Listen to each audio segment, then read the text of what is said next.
Osman Sonko says that basically that the French President Emmanuel Macron says that basically the African countries will not exist without the French troops. That is, African countries will not exist without the French troops. And then, of course, you have the Senegal Prime Minister Osman Sonko saying that is not true at all. It is not France that supports Africa. In fact, France destabilizes African countries. So that is the sentiment of Senegal Prime Minister, and that is Osman Sonko. Of course, now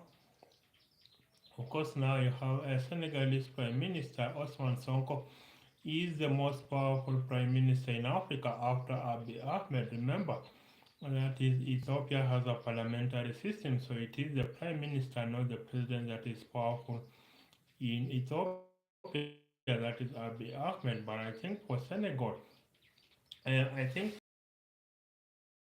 Minister, that is Abiy Ahmed.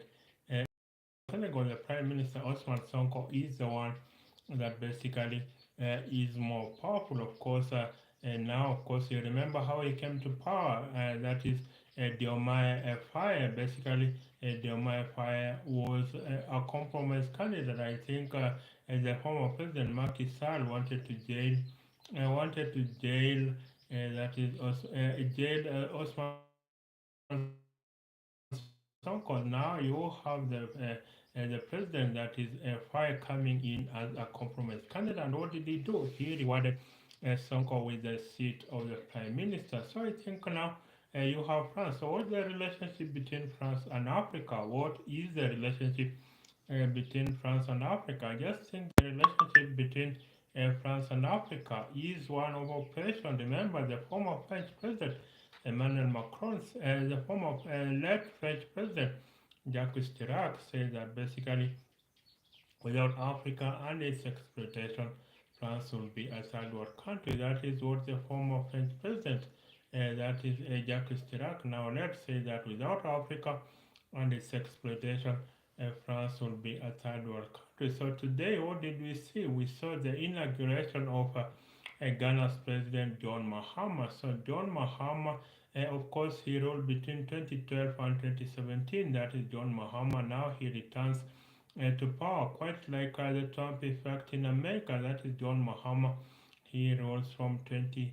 He ruled from 2012 to 2017, lost the election, then lost the election, another election in 2020, but now has come back. Of course, you have the former President Nana Akufo-Addo that is getting.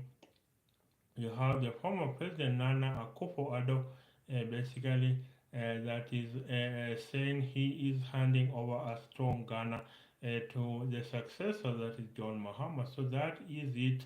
Now there will be that is a president-elect that has been sworn in, and I think there will be other president-elects that will be sworn in. You have that is the Namibian president, that is Netundo Ndaitwa Nandi Ndaitwa, the first female president of Namibia. She will be sworn in soon. Then you have another president-elect, Dennis Chapo of Mozambique. So there have been three African president-elects, and I think they are all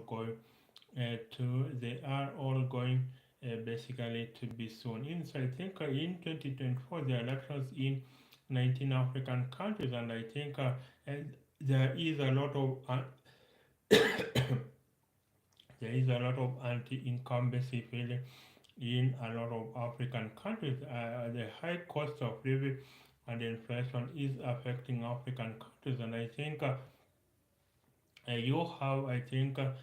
basically you have when a person's wage increases, they attribute that to their own efforts. But then when you have increase in prices, then they attribute that inflation to failure by the president. So there we have three presidents. That's, I think in Ghana he has already been sworn in, John Mahama. Then you have two more. That is basically you have Mozambique's Dennis Chapo, and I think Namibia's first female president-elect, that is Netundo Nandi Ndaitwa. So basically, I think we are seeing reforms in Africa, but I think it needs to be sustained. So bye for now. Till the next time. Bye for now.